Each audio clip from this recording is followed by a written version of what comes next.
उपवेशम् इन्द्रादिदेवगणवन्दितपादपीठम् वृन्दावनालयमहं वसुदेवसूनुम्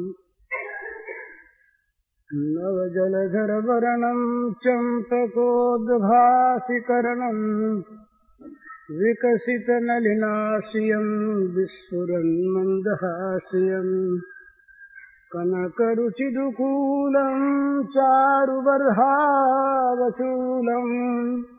कमपि निखिलसारं नौमि गोपीकुमारम् वंशीविभूषितकरान्नवनीरदाभात् पीताम्बरादरुणबिम्बफलाधरोष्ठात् पूर्णेन्दुसुन्दरमुखादरविन्दनेत्रात् कृष्णात् परं किमपि तत्त्वमहं न जाने। श्रीहरिः समस्त चराचर प्राणियों के रूप में अभिव्यक्त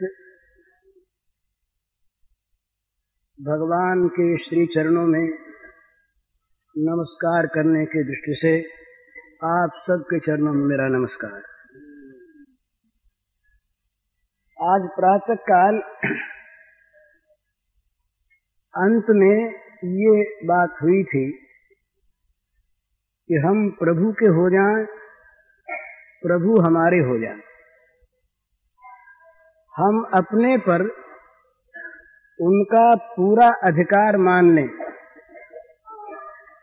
और एकमात्र उनको मेरा बनाकर सारी ममता का एक केंद्र बनाकर उन पर हम अधिकार कर लें। भगवान पर हमारा अधिकार और हम पर भगवान का अधिकार। ये जब होगा तब तो एक विलक्षण स्थिति हो जाएगी, क्योंकि हमारे अंदर फिर भगवान की भगवत्ता काम करने लगेगी। अभी तक भगवान की विस्मृति ने माया को स्थान दे रखा है। नित्य प्राप्त भगवान को न जानने के कारण एक ऐसा पर्दा पड़ा हुआ है, उस पर्दे की आड़ में सारे दोष, सारी दुर्बलताएं हमारे अंदर घर बनाकर बैठी हुई हैं।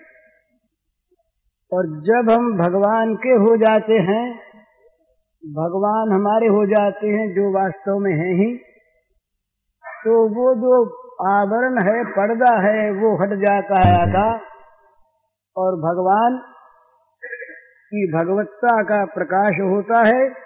उसके साथ साथ भगवदीय गुण सारे के सारे प्रादुर्भूत हो जाते हैं। तो होने पर तो हो ही जाते हैं। उस तरफ जब हम लगते हैं उस समय किस ढंग का होता है, इस पर एक पद है, इसलिए कि हम उसको देख करके समझें, याद करें कि इस प्रकार की स्थिति जब होने लगे तो समझना चाहिए कि हमारे अंदर भगवान आ रहे या आ गए। पर ये भी जहाँ प्रेम की चीज है इससे ऊंची, वहाँ ये परखने जांचने के लिए भी अवकाश नहीं है। परंतु प्रेम तो प्राप्त हो नहीं, और अंतर के कलुष को प्रेम मानकर कोई रह जाए तो ये गुण नहीं आवेंगे, दोष बने रहेंगे। इसलिए सावधानी की आवश्यकता। तो प्रभु के साथ अपना संबंध हो जाने पर क्या क्या अनुभूति होने लगती है स्वाभाविक, इसका एक अनुमानिक कहें, अनुभव का तो कैसे कहें, एक चित्रण है। मैं प्रभु का, प्रभु मेरे, भरा उन्हीं का बल मेरे अंदर, सहज सुनिर्मल स्नेह अमित है, खेल रहा विशुद्ध सुंदर। मैं प्रभु का, प्रभु मेरे, भरा उन्हीं का बल मेरे अंदर, सहज सुनिर्मल स्नेह अमित है, खेल रहा विशुद्ध सुंदर। उनकी अतुल शक्ति से मैं नित शक्तिमान निज को पाता, उनकी अतुल शक्ति से मैं नित शक्तिमान निज को पाता। उनका अतुल प्रेम रस सागर मेरे अंदर लहराता, उनका अतुल प्रेम रस सागर मेरे अंदर लहराता। जीवन में भर गया उन्हीं का मेरे आत्यंतिक आनंद, जीवन में भर गया उन्हीं का मेरे आत्यंतिक आनंद। मिटे दुख सब दुख के कारण, मिटे सभी अति दारुण दंड, मिटे दुख सब दुख के कारण, मिटे सभी अति दारुण दंड। जाग उठा मुझ में अब उनका, जाग उठा मुझ में अब उनका, अब पूरा जाग उठा मुझ में उनका अब पूरा आत्यंतिक अनुराग। जाग उठा मुझ में उनका अब पूरा आत्यंतिक अनुराग। मिटा लोक परलोक सभी का ममता मोह कामना राग। मिटा लोक परलोक सभी का ममता मोह कामना राग। छाई प्रभु की सहज अभयता, मिथ्या भ्रम का भागा भूत। छाई प्रभु की सहज अभयता, मिथ्या भ्रम का भागा भूत। निर्भय निर्विषाद हो मैं, निशंक हो गया निश्चय पूत। निर्भय निर्विषाद हो मैं, निशंक हो गया निश्चित पूत। उदय हो गई मेरे अंदर उनकी परम क्षमा सुपुनीत। उदय हो गई मेरे अंदर उनकी परम क्षमा सुपुनीत। हुआ क्रोध निर्मूल नहीं अब होता कोई मुझसे भीत। हुआ क्रोध निर्मूल नहीं अब होता कोई मुझसे भीत। सबका ही हित सबका ही सुख, मेरा अपना हित सुख सत्य। सबका ही हित सबका ही सुख, मेरा अपना हित सुख सत्य। मुझे दिखाई दिया स्पष्ट सब विषय वासना मिटी अनित्य। मुझे दिखाई दिया स्पष्ट सब विषय वासना मिटी अनित्य। काम कोप भय लोभ मोह का हुआ शोक का पूर्ण विनाश। काम कोप भय लोभ मोह का हुआ शोक का पूर्ण विनाश। परमानंद पूर्ण नित प्रभु अनुकंपा का हो रहा विकास।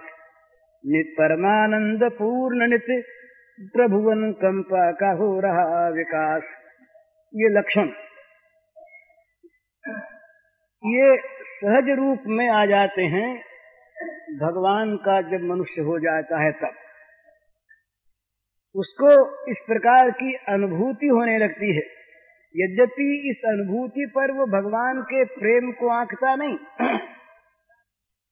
क्योंकि भगवान के प्रेम का स्वरूप ये अनुभूति ही नहीं है, इससे बहुत आगे की चीज।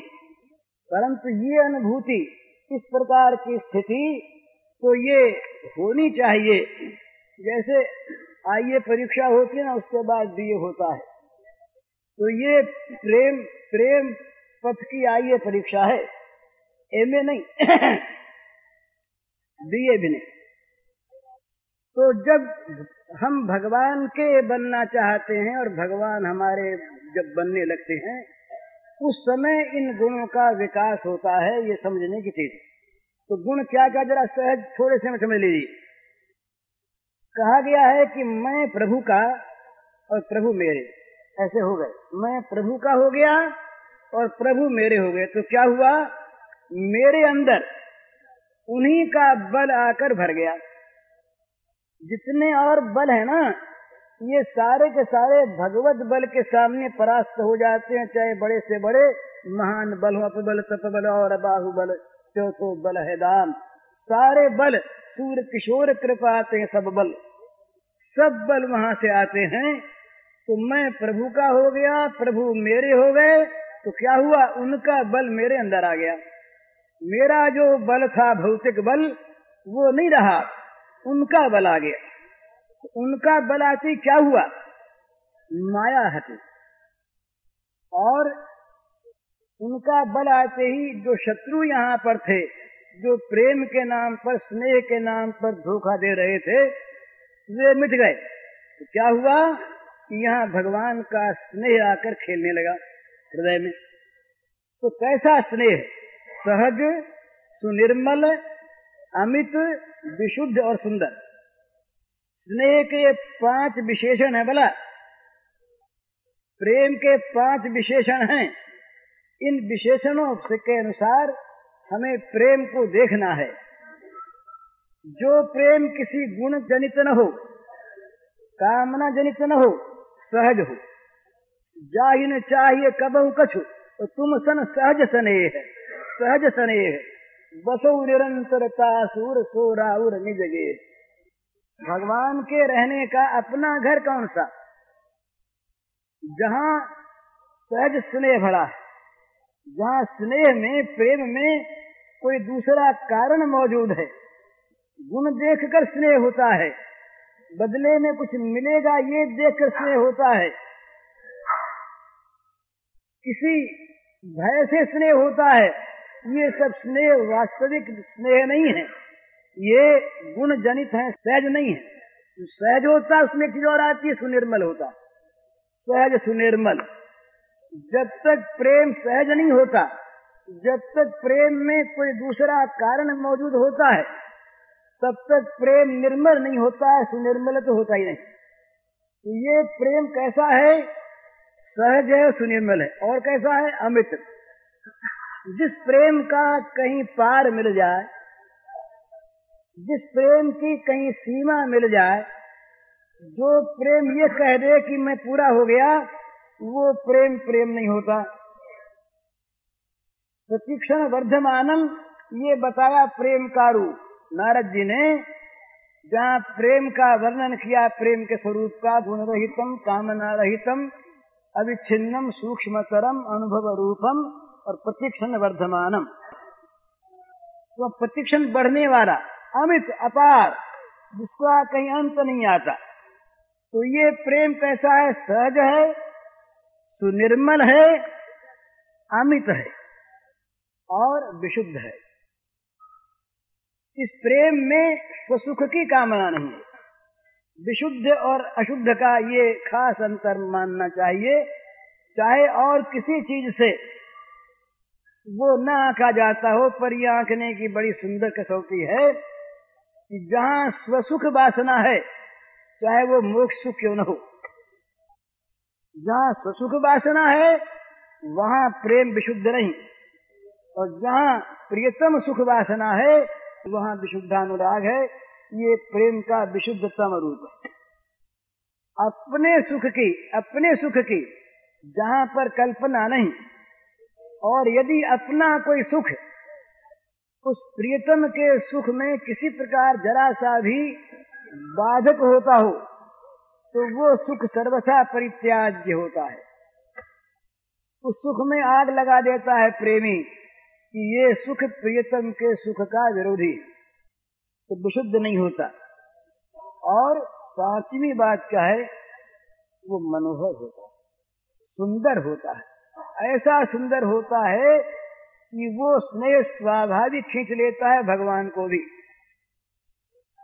सारे जगत का सौंदर्य माधुर्य, जिनके सौंदर्य माधुर्य समुद्र का एक कण भी नहीं, सारे जगत का सौंदर्य इकट्ठा करने एक जगह, तो सौंदर्य के अगाध सागर भगवान के उस अथाह अमृत का एक सीकर भी नहीं, एक बूंद भी नहीं। इस प्रकार के सौंदर्य माधुर्य निधि भगवान प्रेमी के सौंदर्य माधुर्य को देखकर उसे प्राप्त करने के लिए लालायित होते हैं, ललचाते हैं। तो क्यों? उस प्रेम में सौंदर्य है। तो प्रेम में 5 बात होनी चाहिए। प्रेम सहज हो, सुनिर्मल हो और अमित हो, विशुद्ध हो और सुंदर हो। और वो प्रेम कभी भी विरत न हो अपने खेल से। उस प्रेम की क्रीड़ा, उस प्रेम का खेल निरंतर हृदय में चलता रहे, जीवन में प्रेम हमेशा खेलता रहे। प्रेम की क्रीड़ा, प्रेम की लीला, प्रेम का खेल। कौन से प्रेम का? जो सहज है, सुनिर्मल है, अमित है, विशुद्ध, सुंदर है। इस प्रकार के प्रेम का खेल जीवन का खेल का जीवन खेल का आंगन बन जाए। उस जीवन रूपी आंगन में ये प्रेम निरंतर खेलता रहे, तो ऐसा वो अनुभव करता है कि ये प्रेम मेरे में आने लगा। उनकी अतुल शक्ति से मैंने तो शक्तिमान निज को पाता। तो ये मालूम होता है कि पाप की शक्ति, दुख की शक्ति, ये भगवान की कृपा शक्ति जिसने मुझको शक्तिमान बना दिया, इसके सामने सारी परास्त हो चुकी। उनकी जो अतुलनीय शक्ति है, कृपा शक्ति, वो मेरे अंदर आ गई।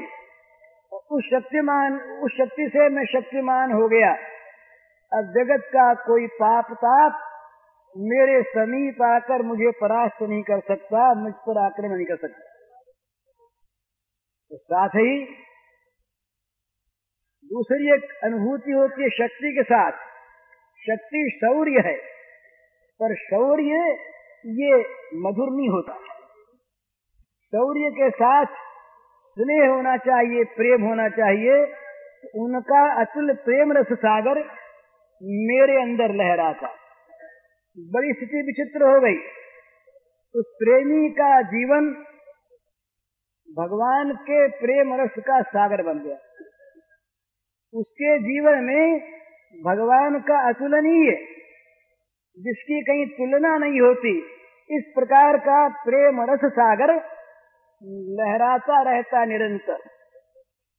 तो जहाँ प्रेम है और जहाँ प्रेम नित्य है, वहीं आत्यंतिक आनंद है। आत्मा का प्रेम जहाँ ठीक जागा, आत्मरति हुई, दूसरी सारी विस्मृति हो गई, तो क्या होगा?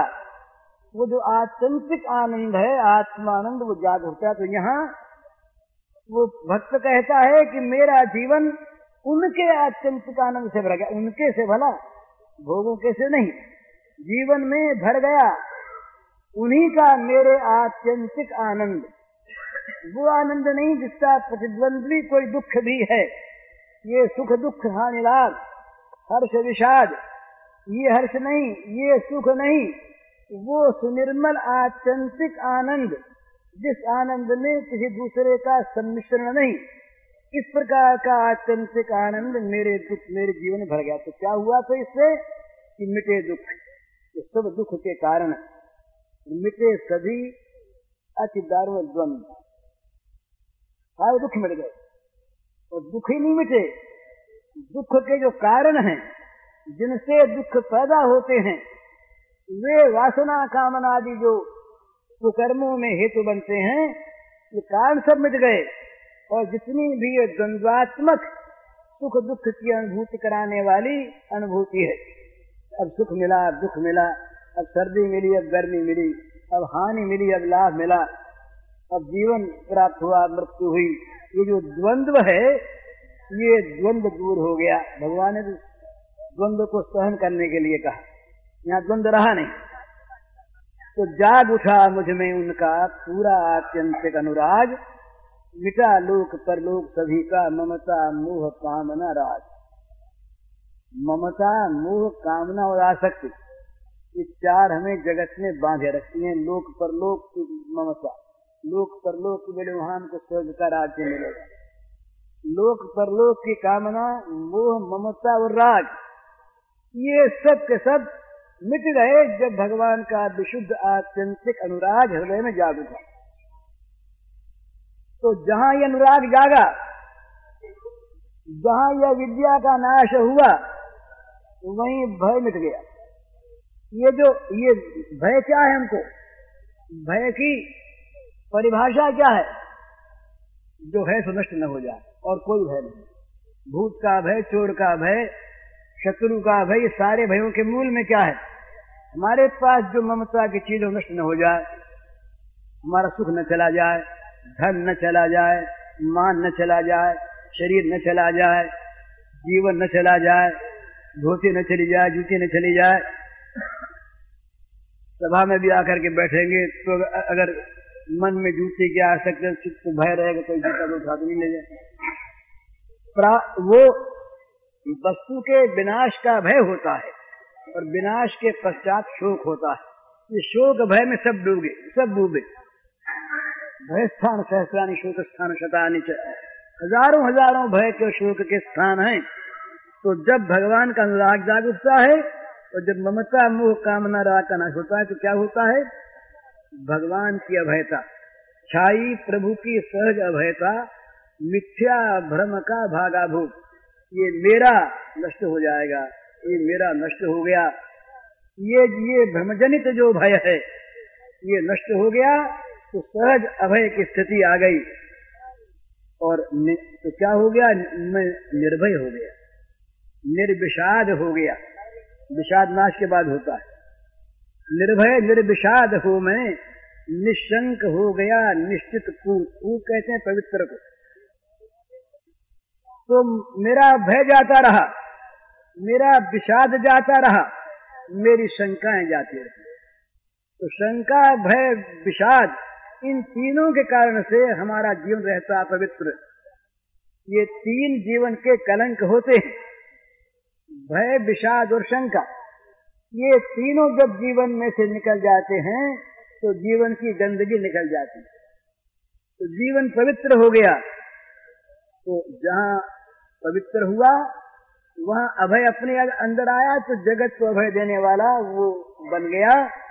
उसके अंदर भगवान की सुपुनीत क्षमा जागृत हो गई, शांति उदय हो गई मेरे अंदर, उनकी परम क्षमा सुपुनीत, परम पवित्र भगवान की क्षमा मेरे अंदर उदित हो गई। क्रोध की जड़ कट गई। क्रोध नहीं आता पर जड़ नहीं करते। जब तक क्षमा की पूर्ण स्थापना नहीं, तब तक क्रोध का मूल नाश नहीं होता। तो सुपुनीत क्षमा प्राप्त हुई तो क्रोध निर्मूल हो गया।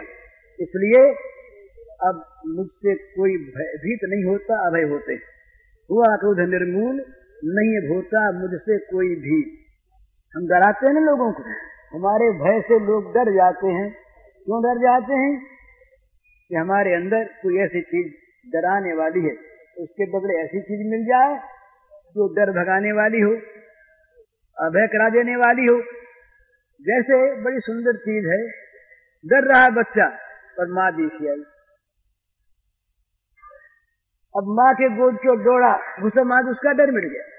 अब चाहे वहां भूत रहा हो, प्रेत रहा हो, बाघ रहा हो, सिंह रहा हो, माँ दिखी, उठा लिया माँ ने गोद में, बच्चा को छुट्टी हुई, अभय हो गया। तो जिसका दर्शन, जिसका मिलन अभय कर देने वाला, वही संत है महाराज। जो डरा दे, जो भय पैदा कर दे, अभय दे दे, आओ आओ अभय हो जाओ, कोई डर नहीं। भगवान ने कहा अभय हो जाओ, डरो मत, मत शोक करो, सब चिंताओं से मुक्त मैं कर दूंगा। इस प्रकार की चीज भक्त के अंदर भी उदित होती है, उससे कोई डरता नहीं। तो फिर स्वाभाविक होता क्या उसके जीवन से? जिसका ऐसा जीवन हो जाए उससे होता क्या है कि सबका हित और सबका सुख उसका सुख हित बन जाता है। सबका हित, सबका ही सुख, मेरा अपना हित, सुख सब स्वाभाविक। जैसे सूर्य का स्वभाव प्रकाश देना, जैसे अग्नि का स्वभाव किसी वस्तु को दाह करना, जैसे हिमालय का स्वभाव ठंडक देना, चंद्रमा का स्वभाव अमृत बरसाना, इसी प्रकार से उस संत का स्वभाव हो जाता है पर सुख और परहित। इसीलिए उसका जीवन रहता है।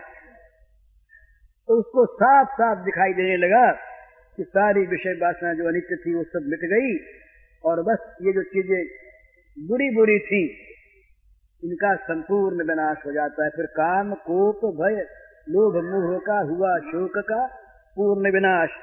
काम, क्रोध, भय, मोह, लोभ और शोक, इनका पूरी तरह से विनाश हो गया तो क्या हुआ? फिर जीवन परमानंद पूर्ण हो गया और उसमें प्रभु अनुकंपा का विकास होने लगा।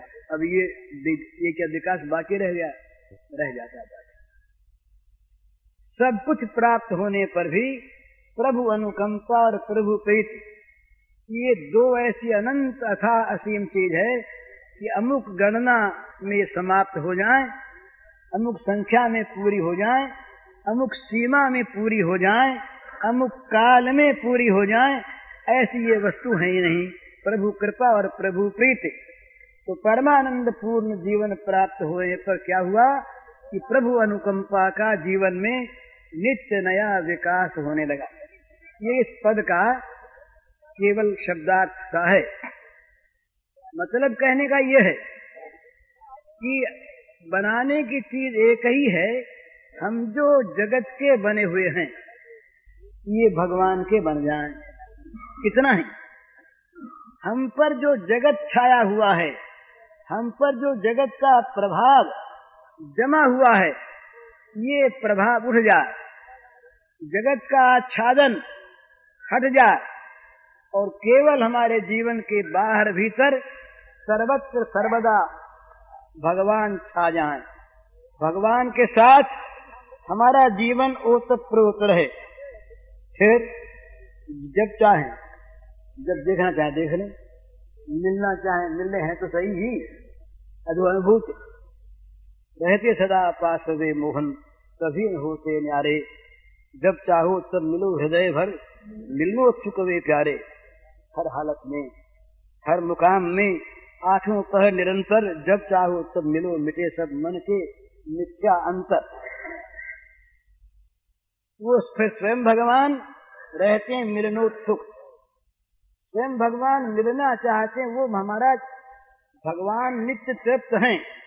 नित्य तृप्त में प्रेम रस की एक ऐसी अतृप्ति बनी रहती है कि क्योंकि वही तो रस बनकर वहाँ प्रेम के रूप में प्रकट होते हैं ना, तो भगवान प्रेम रस पिपासु रहते हैं।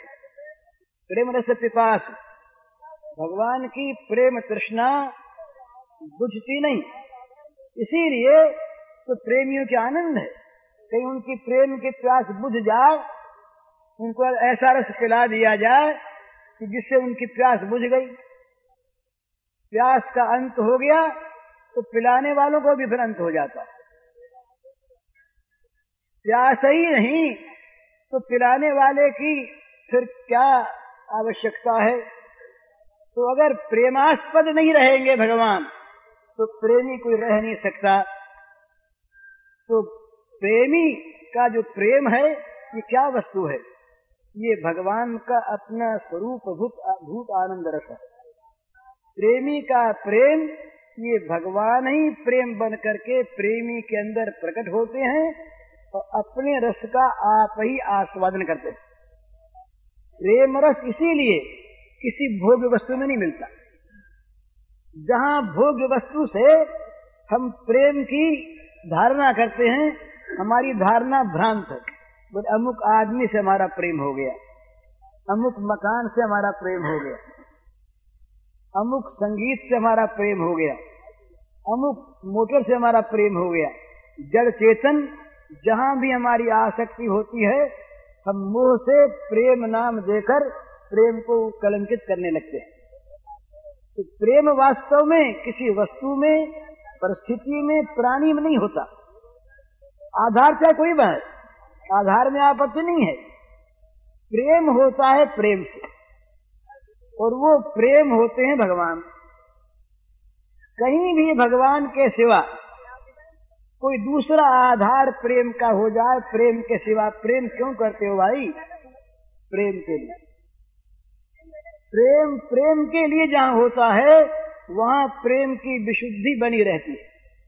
और जहां प्रेम किसी दूसरे आधार पर स्थित हो गया और किसी दूसरे को वो चाहने लगा, तो वो प्रेम कलंकित हो गया, वो प्रेम का प्रेम नाम रह गया।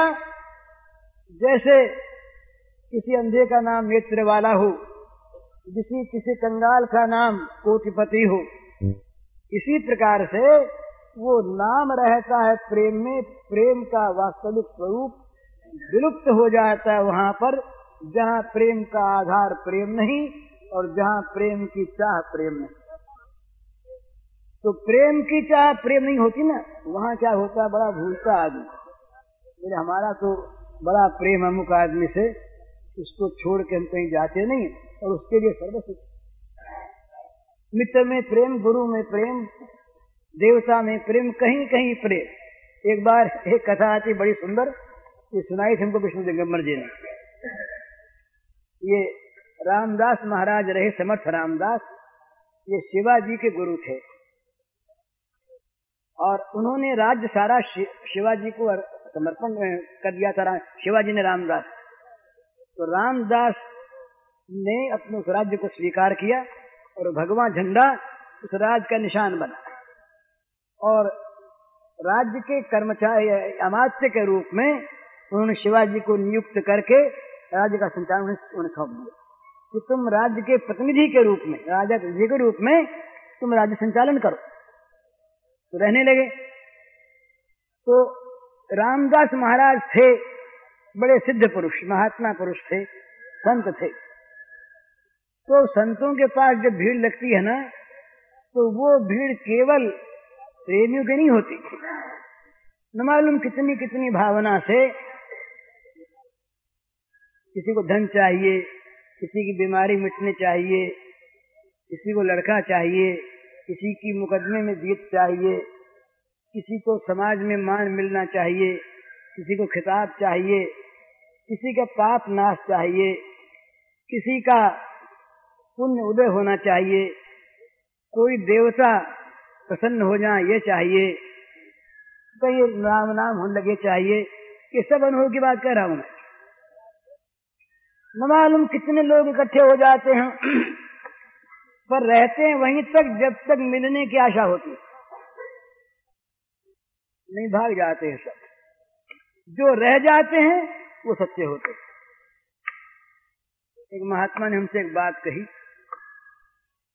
कि भाई कोई अगर कहे कि भाई हम तो आपके चरणों की पूजा करेंगे और हम तो आपके चरण का अंगूठा धोया हुआ पिएंगे। अच्छा भाई, बड़ी निष्ठा तुम्हारी है। उन्होंने एक घटना सुनाया, सच्ची सच्ची एक घटना सुनाई। एक महात्मा रहे, उन महात्मा के भक्त बहुत से, सब अंगूठा पीने को आते, उनके कोढ़ हो गई, शरीर में चूने लगा मवाद, एक बचा सब निकल गया। उसने कहा कि जैसे मैंने सुंदर और स्वस्थ चरण का चरणोदक पान किया है, तो आज अस्वस्थ का भी पान करो।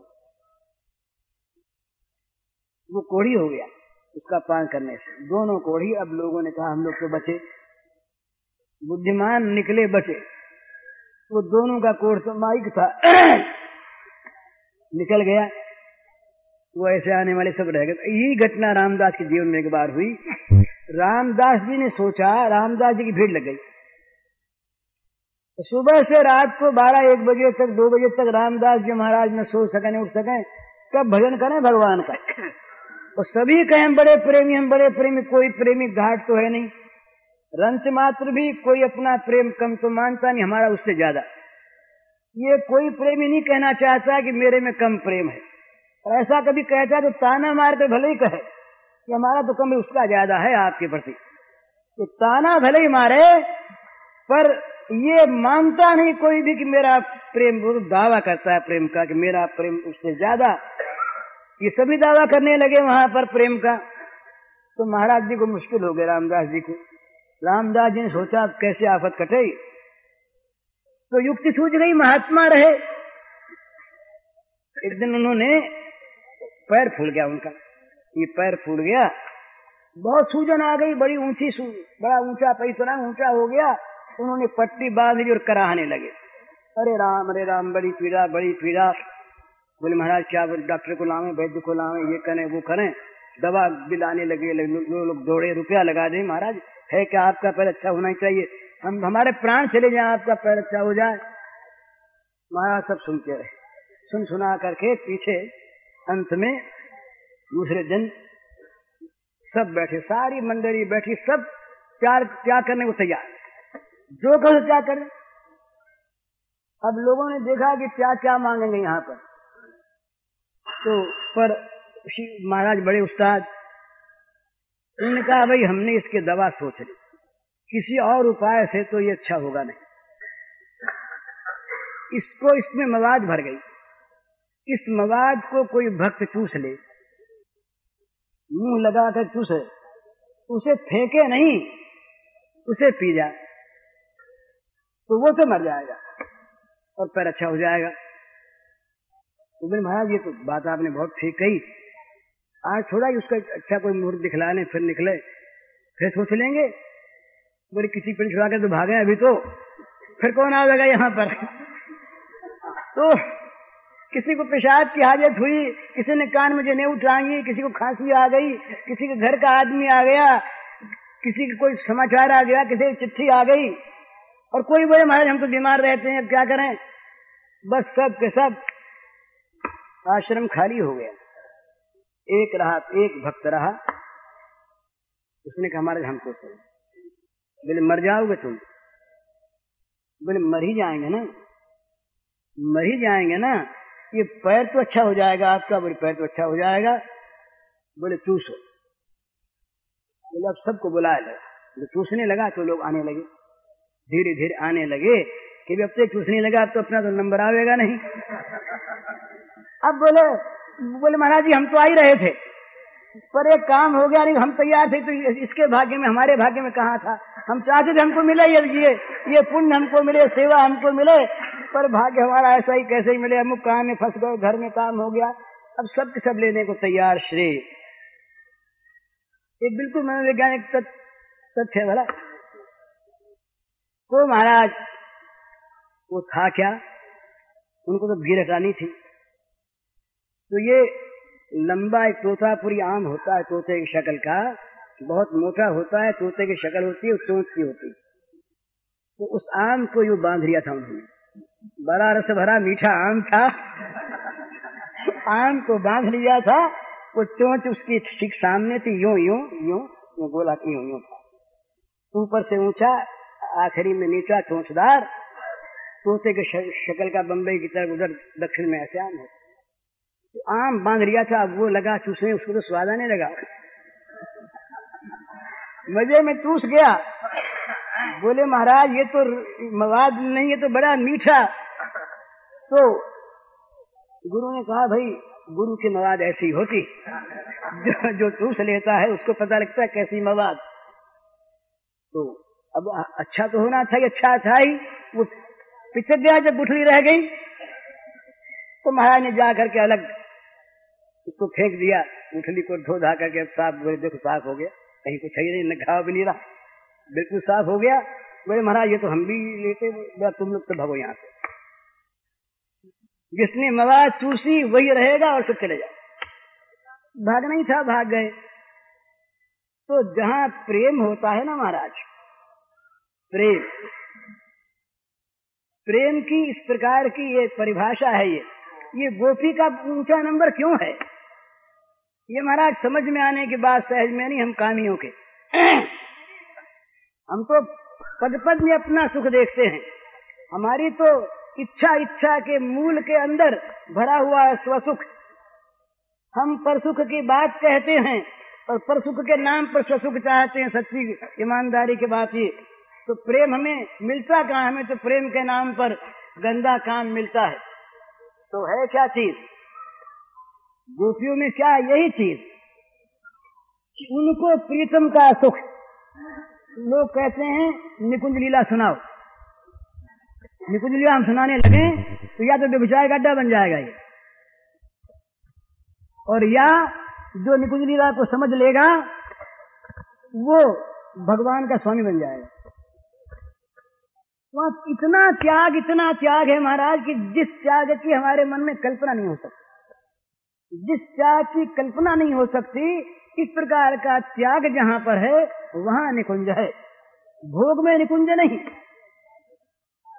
त्याग की जहाँ पराकाष्ठा है, जहाँ त्याग का भी त्याग हो चुका है, जहाँ प्रियतम सुख के अतिरिक्त जीवन की सत्ता नहीं है, प्रियतम का सुख ही जीवन है, इस प्रकार की जहाँ पर त्याग की अत्यंत उच्च वृत्ति है, अत्यंत उच्च आरूढ़ है वो प्रेमी, वहाँ पर ये प्रेम खिलता है। नहीं तो कहीं मृत्यु फल फलता उसमें, कहीं कलंक लाभ केवल, कहीं मृत्यु फल फलता उसमें, कहीं कलंक लाभ केवल। इसलिए सावधानी की चीज है महाराज, ये प्रेम मामूली चीज नहीं।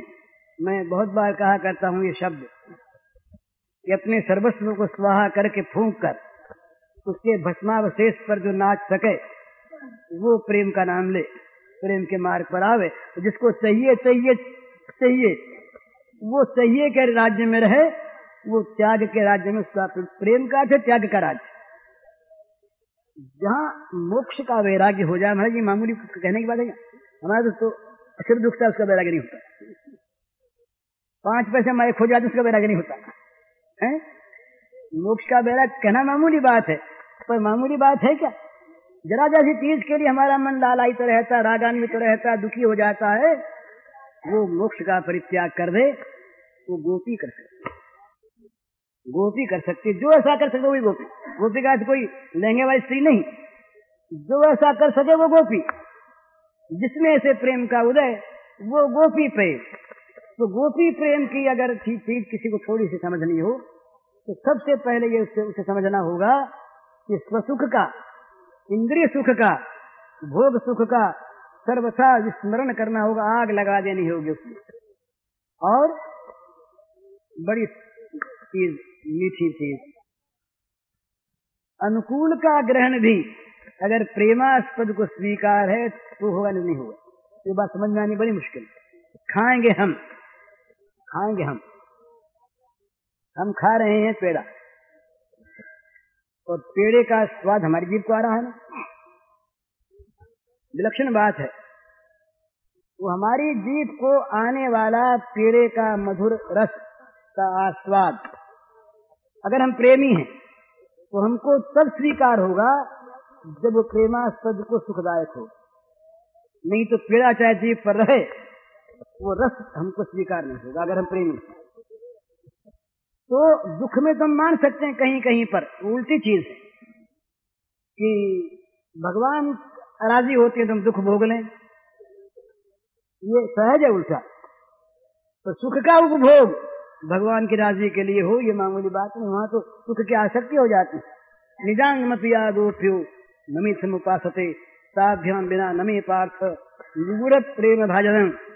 गोपियों ने अपने अंगों की रक्षा क्यों की, अपने जीवन को बचाए क्यों रखा?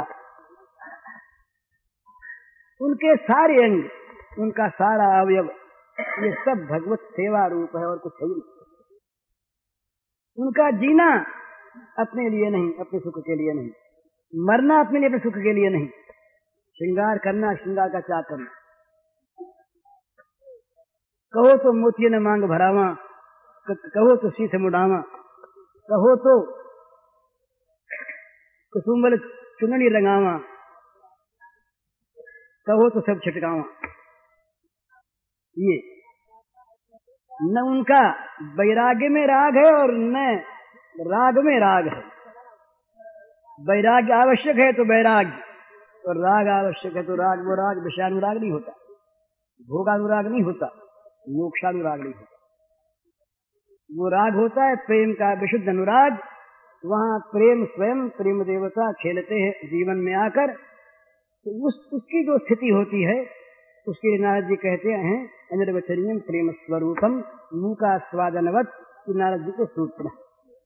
गूंगे का स्वाद बता नहीं सकता, इसी प्रकार उस स्वाद को, प्रेम के आस्वाद को मन भी नहीं बता सकता। मन यदि बता दे तो मन के आकलन में आ गया वो मन से परे की चीज, वो आत्मा की चीज, वो अपने आत्मानुभव की चीज, प्रेम आत्मा हो जाता है। इसीलिए ये स्कंद पुराण में आया है भगवान श्री कृष्ण के आत्माराम शब्द का अर्थ समझ में नहीं आएगा। वो कहते हैं कि राधा उनकी आत्मा है, तो राधा से रमण में प्रवृत्त होते हैं, इसलिए इनका नाम आत्माराम। पर वो रमण क्या है? हम तो रमण शब्द को सुनकर गंदगी में ले जाएंगे अपने जीवन को। रमण है स्वरूपानंद वितरण। वो जो रमण है आत्मा रमण, वो क्या है? राधा जो है ये श्री कृष्ण के प्रेम का मूर्तिमान विग्रह है। उस मूर्तिमान पवित्र पावन परम पवित्र सबको पवित्र करने वाले महाभाव रूप, जो एक अत्यंत उच्च आशय की जो एक प्रेम की परिस्थिति है, भगवान ने जिस परिस्थिति को स्वीकार किया है अपना रूप देकर, उस परिस्थिति के साथ तुलना नहीं होती और किसी की। इस परिस्थिति का नाम ही राधा है। तो यहाँ पर स्वसुख की वासना नहीं है, कामना नहीं, और ये बड़ी भारी प्रतीक्षा तो है ही नहीं, इच्छा है ही नहीं। तो वहाँ ये पद पद पर उसको इस बात की शंका रहती है, शंका का कोई स्थान नहीं है, पर प्रेम रस का आस्वादन इन सारे भावों अनुभावों विभावों की ये सृष्टि करता है। इसीलिए रस में, रस शास्त्र में बहुत से भावों का उन्मेष माना जाता है। तो उनमें एक शंका का भाव है, हमारी किसी क्रिया से हमारे प्रियतम के सुख में बाधा न आ जाए। हम यदि जरा सी कोई कल्पना ऐसी हमारे मन में आ जाए जो कल्पना उनके सुख में संकोच लाती हो, तो वो कल्पना प्रेम का कलंक, प्रेम नहीं रहा, प्रेम जाता रहा। तो ये इस बात की चिंता नहीं करता प्रेमी कि प्रेमास्पद मेरे साथ कितनी अवहेलना करता है। वो तो कहता है कि वो तो अवहेलना करता ही नहीं, मुझ में कमी है, मैं उसके योग्य नहीं, मैं उसके प्रेमी बनने लायक नहीं, तो मैं कैसे प्रेम का दावा करूं, मैं कैसे उसको सुख पहुंचाने लायक अपने को मानूं? तो लायक नहीं मानता। वो कहता मेरे में तो उसको सुख पहुंचाने की किसी प्रकार की योग्यता का लेश भी नहीं। तो स्वयं राधा के ऐसे वाक्य आते हैं महाराज। राधा कहती है कि राम राम राम राम, मेरे साथ वो प्रेम करते हैं, मेरे में किसी प्रकार का कोई गुण योग्यता है ही नहीं जिसको लेकर के श्री कृष्ण वो परम प्रेमास्पद मेरी ओर आकर्षित होकर मुझसे प्रेम करें। ऐसी कोई चीज मेरे अंदर है नहीं। अपने में निरंतर हीनता का बोध, हीनता का बोध ईर्ष्या का नहीं, हीनता का बोध अपने बड़प्पन को लेकर भी होता है।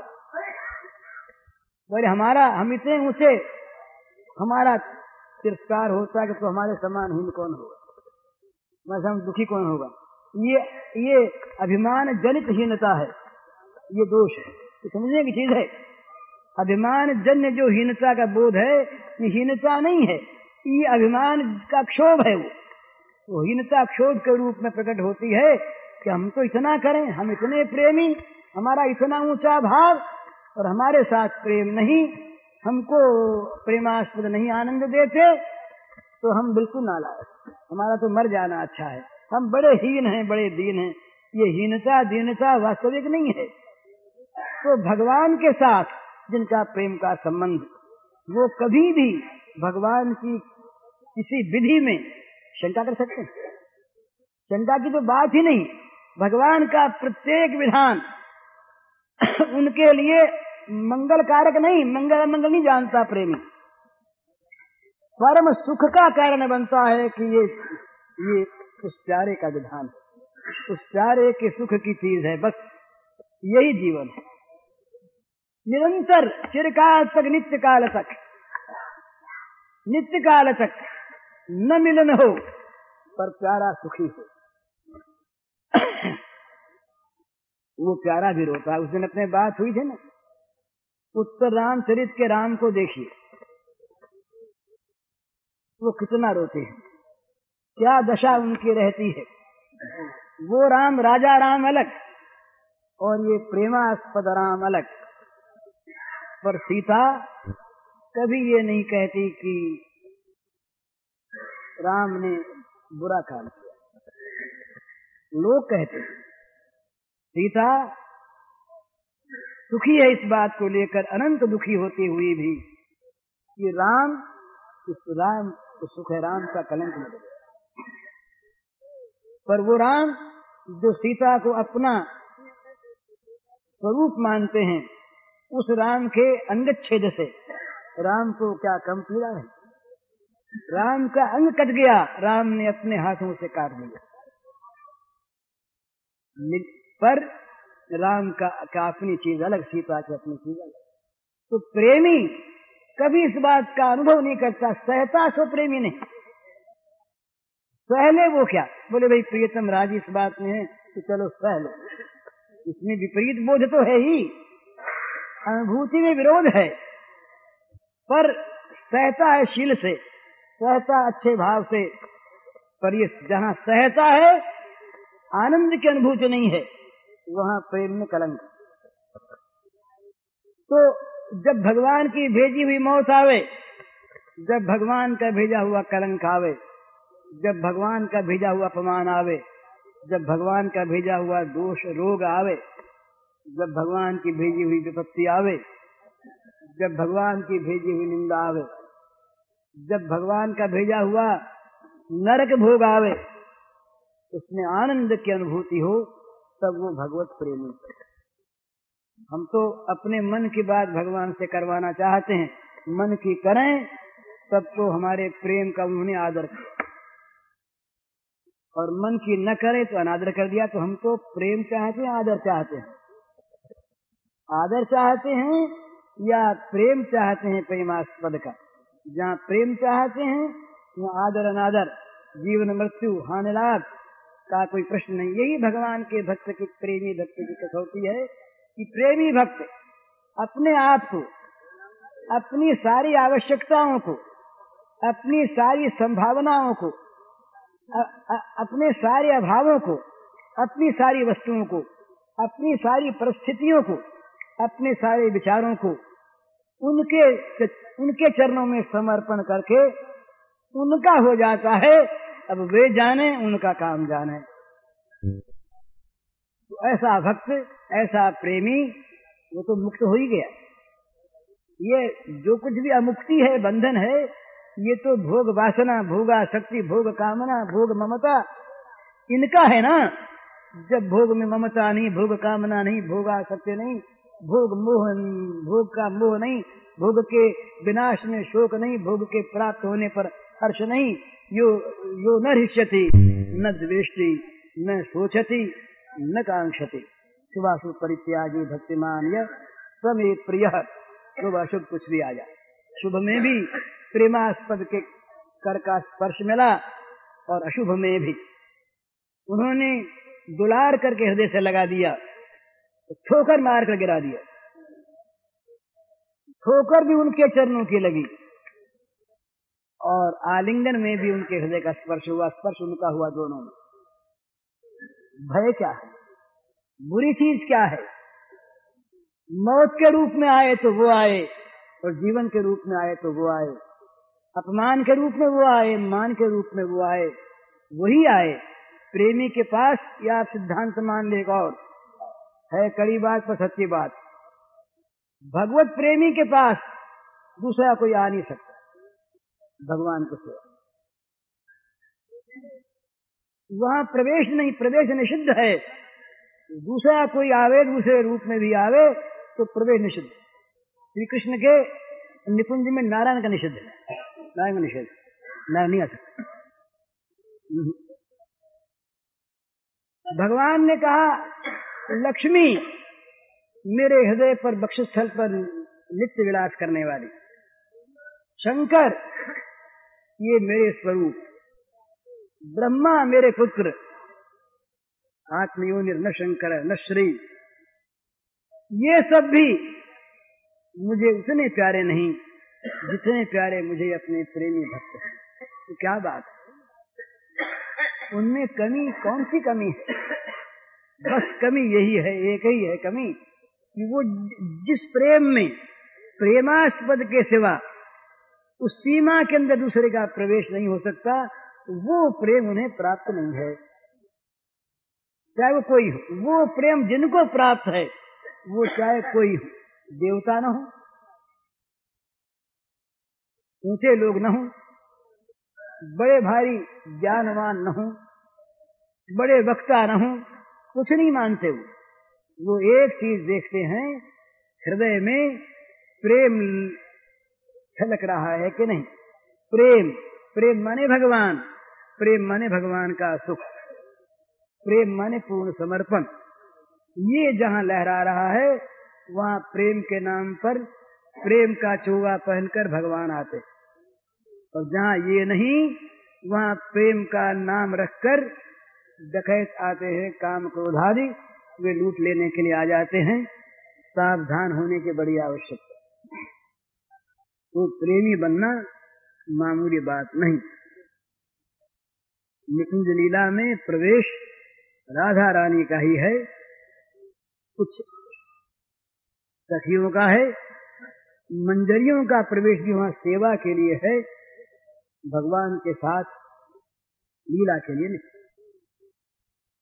तो हम लोग तो मंजरी के लायक नहीं महाराज। जहाँ स्वसुख का सर्वथा परित्याग है, स्वसुख की कल्पना का जहाँ अभाव है, जहाँ केवल प्रिया प्रियतम के सुख की ही कल्पना है, वहाँ मंजरी भाव की उद्भावना होती। काम है ही नहीं, चाह है ही नहीं, सुख मर गया और आत्यंतिक सुख मिल गया। जिस सुख की हम कल्पना करते हैं ये सुख उस साम्राज्य में नहीं। हमें मान का सुख, भोग का सुख, आशा का सुख, विषय की प्राप्ति का सुख, कीर्ति का सुख, मोक्ष का सुख, स्वर्ग का सुख, ये जितने सुख हैं इन सुखों का वहां प्रवेश नहीं। ये सारे सुख भस्मसात होकर केवल और केवल प्रियतम का सुख रह जाता है। उस सुख में कोई विधि विधान नहीं, उस सुख में कोई अड़ंगा नहीं, कोई विरोध नहीं, कोई कैद नहीं, पर वो सुख सर्वथा विशुद्ध अनुराग में होता है और कहीं होता नहीं। विशुद्धानुराग की जागृति जहां पर है वहां के सिवा कहीं नहीं। विशुद्धानुराग की जागृति में ये सब चीजें उसके पहले, बहुत पहले, जब भगवान मेरे मैं भगवान का इस प्रकार की भावना जागृत होकर इस मार्ग में बढ़ता है, तो इस आज के इस कथन के पहले शुरू में जो पद एक कहा गया था वो लक्षण उसके जीवन में आने लगते। वहां वहम हो जाता है कि मैं प्रेमी हो गया। आदमी जब लक्षणों को मिलाता है तो समझता है प्रेमी हो गया, पर प्रेम लक्षण नहीं मिलाता। ये बहुत समय देखने के बाद लक्षणों की महत्ता जहां पर है वहां पर प्रेम की विस्मृति है। इसलिए ऐसी बात कि हमारे में अमुक अमुक गुण आ जाए, आने चाहिए, उनके आए बिना हम इसके योग्य ही नहीं है। पर जब अमुक अमुक गुण हमारे अंदर आ गए तब हम प्रेमी हो गए, ये बात नहीं। जैसे भाई किसी लड़की का ब्याह होना है और ब्याह के समय ब्याह का अमुक अमुक साज चाहिए, ऐसी पोशाक चाहिए, इस प्रकार का ओढ़ना हो, इस प्रकार का कपड़ा हो, ये गहना हो, कंकन हो, ये सब चीजें उसके अंदर आ गई। पर विवाह भी हुआ नहीं, फेरा हुआ नहीं, तो क्या उससे पत्नी हो गई? सब चीज आ गई और जिस समय फेरा हो गया वही चीज उसके पास है। चीज बढ़ी नहीं, जो विवाह की चीज थी वो की वो है, गुण वो के वो जो पहले आ गए थे। विवाह होने पर वो उसकी विवाहित पत्नी हो गई। उसी प्रकार से अच्छा जहां विवाह हो गया वहां से साई देखा जाता है, क्या वेश है, ये वेश तो देखा जाता है पहले। विवाह हो गया उनकी हो गई, बस फिर वेश की महत्ता नहीं है, फिर स्वरूप की महत्ता है। तो ये गुण आ जाए तब भी अपने को कोई प्रेमी मान ले तो वो भी अभी भूल में रहता विवाह नहीं हुआ। उसका हो जाए, ये गुण आने पर उसका होता है, उसका होने पर ये गुण आ जाते हैं, ये बात बिल्कुल ठीक है। पर जब तक उसका हो न जाए, स्वसुख का सर्वथा परित्याग न हो जाए, उसके साथ अपने को मिला न दिया जाए, उसके साथ एकत्व संपादन न हो जाए, भगवान और भक्त में एकता न हो जाए, ये तो तदीयः तस्मिस्तज्जने भेदाभावात्, कल उन्होंने कहा था स्वामी जी महाराज ने ये सूत्र नारद जी का, तस्मिस्तज्जने भेदाभावात्, उनमें और उनके जन में भेद का अभाव होता है। तो ये भेदाभाव जब जो होता है तो उसके बाद गुण नहीं देखे जाते, उसके बाद गुणों को लेकर उसका परीक्षण नहीं होता। ब्याह जब हो गया उसके बाद कहीं कहीं वो कंकन खोलने का समय भी आता है, कंकन खोल देते हैं। पूज्य श्री भाई जी के इस प्रवचन का शीर्षक है भगवान के हो जाएं और इसका कैसेट संख्या है 101। यह प्रवचन पूज्य श्री भाई जी ने गीता भवन स्वर्गाश्रम में दिनांक 29 अप्रैल 1960 को सायंकाल दिया था।